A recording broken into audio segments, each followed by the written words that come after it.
نبی کریم صلی اللہ علیہ وسلم کی عادت مبارکہ میں سے ایک بڑی خوبصورت عادت جسے عنوان دیا جاتا ہے مزاح نبوی صلی اللہ علیہ وسلم، اور عام الفاظ میں کریں گے تو یوں کہیں گے نبی کریم صلی اللہ علیہ وسلم کی خوش طبعی فرمانے کے واقعات، یعنی وہ واقعات کہ جن میں نبی کریم صلی اللہ علیہ وآلہ وسلم کی ذات مبارکہ میں ہمیں کچھ ایسے واقعات ملتے ہیں کہ آپ اپنے صحابہ کرام رضی اللہ تعالی عنہم کے ساتھ خوش طبعی فرمایا کرتے تھے۔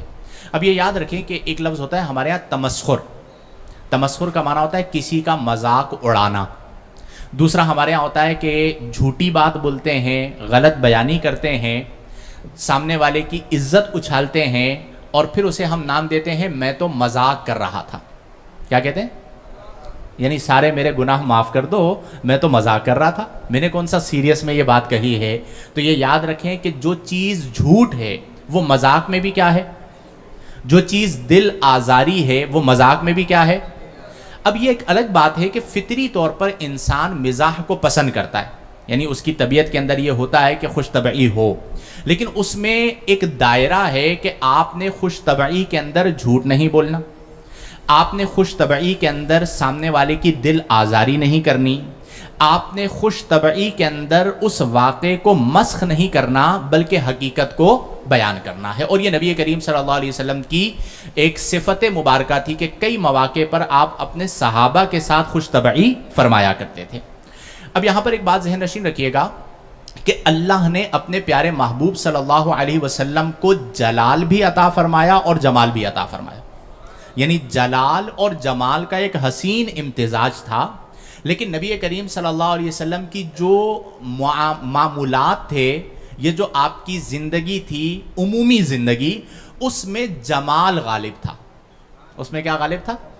اور آج بھی اگر آپ مدینہ المنورہ چلے جائیں تو مدینے میں آپ کو جمال غالب ملتا ہے، اور اس جمال کا اثر آپ کو اہل مدینہ میں بھی نظر آتا ہے، یعنی جو مدینے کے رہنے والے لوگ ہیں ان کو آپ دیکھیں گے تو ان کے اندر آپ کو ایک طرح کا اطمینان، ایک سکون، ایک راحت اور ایک جو ہے وہ سکینہ نظر آئے گا۔ وہ نبی کریم صلی اللہ علیہ وسلم کا خصوصی فیضان اہل مدینہ کو حاصل ہے۔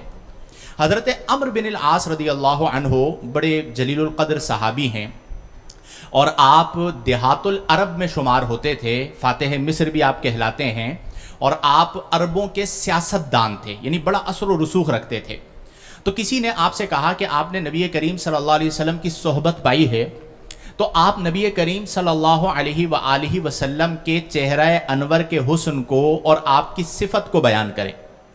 تو حضرت عمرو بن العاص رضی اللہ عنہ کہتے ہیں کہ میں نبی کریم صلی اللہ علیہ وسلم کی بارگاہ میں حاضر ہوتا تھا، لیکن نبی کریم صلی اللہ علیہ وآلہ وسلم کی ذات مبارکہ کا جو روب تھا، اس روب مبارک کی وجہ سے میں نظر بھر کر نبی کریم صلی اللہ علیہ وسلم کے چہرہ انور کو نہیں دیکھ پاتا تھا۔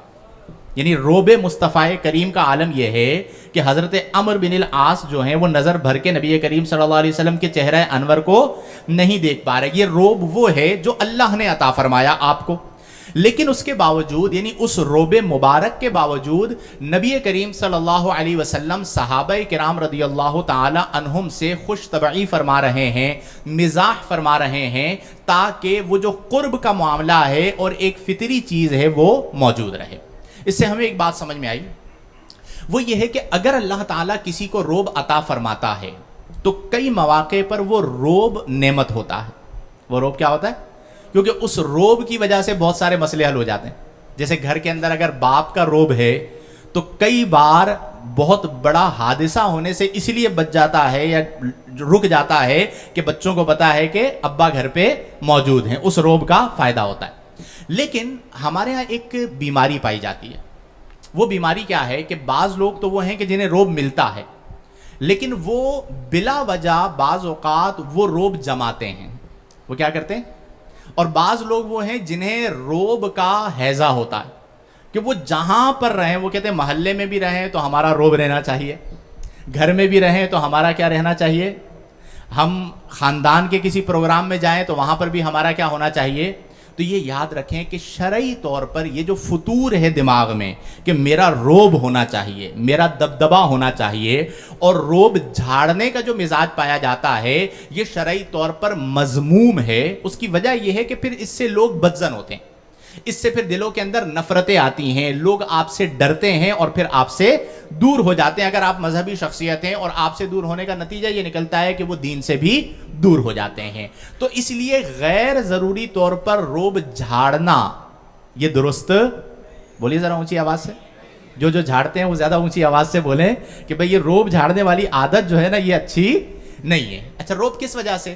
بعض اوقات ہوتا ہے علم کا روب۔ ہمارا شعبہ لے لیں کہ جی میں بڑا عالم بن گیا تو میرے پاس جو ہے وہ علم کا روب ہونا چاہیے، اب جو میرے پاس آئے وہ دبا ہوا ہونا چاہیے، ڈرا ہوا ہونا چاہیے۔ نو، علم کی یوں کہہ لیجئے کہ روحانیت یہ ہے یا اصل علم یہ ہے کہ جیسے جیسے آپ کا علم بڑھتا چلا جائے ویسے ویسے آپ کی عاجزی بڑھتی چلی جائے، اور آپ کے دماغ میں یہ فطور نہیں ہونا چاہیے کہ جی میرا جو ہے مجھے علم کا روب جھاڑنا ہے۔ ایسے میں نے بہت سارے لوگوں کو دیکھا ہے کہ جو بہت تصنع کر کے بناوٹ کر کے علمی روب جھاڑتے ہیں۔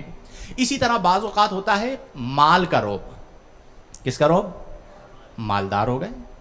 ہمارے ہاں عرف میں، ہمارے کراچی میں یہ جملہ عام ہے، حاجی صاحب۔ کون جی؟ وہ اسے حاجی صاحب کہہ رہے ہیں حج کی وجہ سے نہیں، ٹھیک ہے، وہ اسے حاجی صاحب کہہ رہے ہیں پیسے کی وجہ سے کہ جی یہ حاجی صاحب ہیں، یہ چندہ دیں گے، یہ مدرسہ چلائیں گے، یا آپ کو مدرسہ بنا کے دیں گے۔ اب وہ جو حاجی صاحب ہیں ان کو ہمارے لوگ آسمانوں پہ اڑا رہے ہوتے ہیں اور وہ بھی اڑ رہے ہوتے ہیں، ٹھیک ہے جی۔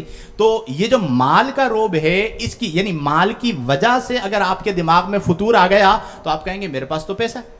اچھا پھر ایسے لوگ بعض ایسے بھی ہوتے ہیں کہ وہ کہتے ہیں جی میں چونکہ حاجی صاحب ہوں، میں مسجد کو چندہ دیتا ہوں تو اب مسجد میرے مطابق چلے گی، میں مدرسے کو چندہ دیتا ہوں تو مدرسہ بھی میرے مطابق چلے گا، ٹھیک ہے، میں فلاں علامہ صاحب کو چندہ دیتا ہوں تو وہ علامہ صاحب بھی اب۔ اور بعض ایسے بیچارے کم نصیب کہوں گا میں ایسے ہوتے ہیں کہ وہ بعض اوقات ان کے روب میں آ بھی جاتے ہیں، اور جب انہیں یہ نظر آتا ہے کہ میں روب جھاڑ رہا تھا اور مجھے درباری لوگ بھی میسر آ گئے ہیں جو میرے روب میں آ گئے ہیں، تو پھر ان کا دماغ خراب ہوتا چلا جاتا ہے۔ تو مال کی وجہ سے بھی روب جھاڑنا یہ مذموم ہے۔ پھر اسی طرح بعض اوقات آج کے دور میں شہرت کا روب۔ کس کا روب؟ ایک بندہ مشہور ہو گیا تو آپ کہتے ہیں میں تو مشہور ہو گیا ہوں، میری تو پاپولیرٹی ہو گئی ہے، پوری دنیا مجھے جانتی ہے، تو وہ اس شہرت کی وجہ سے روب جھاڑتا ہے۔ اس کے بعض ایسے رویے ہوتے ہیں جو نظر آتے ہیں کہ یہ رویہ جو ہے وہ دبدبا ڈالنے کے لیے ہے، سامنے والے کو دبانے کے لیے ہے۔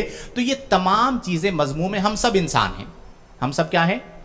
اور ہم سب میں اگر عاجزی ہوگی تو عزت ہوگی، اور اگر عاجزی نہیں ہوگی تو عزت نہیں ہوگی۔ تو نبی کریم صلی اللہ علیہ وآلہ وسلم صحابہ کرام رضی اللہ تعالی عنہم کے درمیان بڑی خوش طبعی فرمایا کرتے تھے مختلف مواقع پر۔ حضرت انس رضی اللہ تعالی عنہ بیان کرتے ہیں، آپ کہتے ہیں کہ ایک موقع پر ان النبی صلی اللہ علیہ وسلم قال له یا ذا الاذنین۔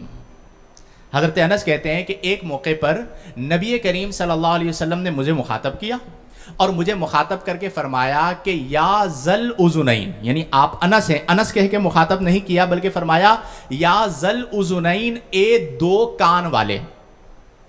کیا فرمایا؟ بولے ذرا اونچی آواز سے۔ نبی کریم صلی اللہ علیہ وسلم نے حضرت انس کو مخاطب کیا اور فرمایا یا ذل اذنین، اے دو کان والے۔ اب آپ دیکھیں کہ یہ مزاح بھی فرمایا، اور ہر انسان کے کیا ہوتے ہیں؟ دو کان ہوتے ہیں، اس میں کذب بیانی بھی موجود نہیں ہے، اور ایک خوش طبعی بھی ہو گئی۔ اور حضرت انس خوش ہوا کرتے تھے کہ اللہ کے رسول صلی اللہ علیہ وسلم نے مجھے دو کان والا ارشاد فرمایا۔ تو یہ نبی کریم صلی اللہ علیہ وسلم کی سیرت کا ایک پہلو ہے کہ جو لوگ آپ سے محبت کرتے ہیں، آپ کے قریب رہتے ہیں، آپ انہیں دبا کے نہ رکھیں، ان کے اوپر ڈر اور خوف نہیں ہونا چاہیے، وہ بالکل آپ کے قریب بیٹھیں تو ریلیکس ہو کر بیٹھیں۔ اس سے فائدہ کیا ہوگا کہ دین سمجھنا سمجھانا آپ کے لیے آسان ہو جائے گا۔ جیسے ہمارے یہاں مزاحن کہا جاتا ہے نا دوستوں وغیرہ میں کہ تنگ نہیں کرو ورنہ ایک تھپڑ لگاؤں گا، تمہارا سر تمہارے دونوں کانوں کے بیچ میں آ جائے گا۔